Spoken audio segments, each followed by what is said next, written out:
Morning children. இன்றைக்கி என்ன பார்க்க போறோம்னா, நம்ம 25ஆம் தேதி சொல்லிக் கொடுத்ததோட தொடர்ச்சி தான். அன்றைக்கி 318 × 318 ஸ்கொயர் எப்படி கண்டுபிடிச்சோம்னா இதே மெத்தடில் தான் பண்ணோம். இப்போ நம்ம எந்த நம்பர்னாலும் இந்த மெத்தட் யூஸ் பண்ணலாம். 1 மினிட் சேவ் ஆகும் குழந்தைங்களா. இங்கே பாருங்கள், 2342 பெருக்கல் 342ன்னு வச்சுக்கோங்க. 2342 இப்படி எழுதிக்கோங்க. 2 3 4 2ன்னு எழுதி குறுக்கால இப்படி கோடு போடுங்க. இப்படி கோடு போட்டுருங்க. இப்படி கோடு போட்டுட்டு அடுத்து 3 4 2 எழுதிக்கோங்க. எழுதிட்டு இப்படி கோடு போடுங்க.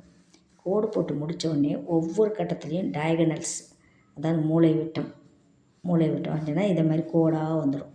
இந்த மாதிரி கோடாக வந்துடும். எல்லா கட்டத்துக்கும் வரைஞ்சிடும். இந்த நம்பரை விட்டுடணும், மற்ற எல்லாத்துக்கும் வரைஞ்சிட்டு அதுக்கடுத்து பெருக்க ஆரம்பிங்க. 3 2 6 சிங்கிள் டிஜிட் வந்துச்சுன்னா மேலே 0 போட்டுக்கணும். 06 3 9 0 9 3 12 1 2 3 2 6 0 6 இதே மாதிரி 4ஆல், இதே மாதிரி 2ஆல், இதை மாதிரி எல்லா கட்டத்தையும் நிரப்பின பிறகு குறுக்கால கூட்டணும். இந்த 4 8 8 8 16 இதை மாதிரி கூட்டினீங்கன்னா உங்களுக்கு இந்த நம்பர் வரும். இப்படி புரியுதுங்களா? ஆஸ் யூஷுவலாக இதில் 1 மினிட் சேவ் ஆகும். எந்த நம்பர்னால் எவ்வளோ பெரிய டிஜிட் கொடுத்தாலும் இந்த மெத்தடை ஃபாலோ பண்ணலாம். Thank you children.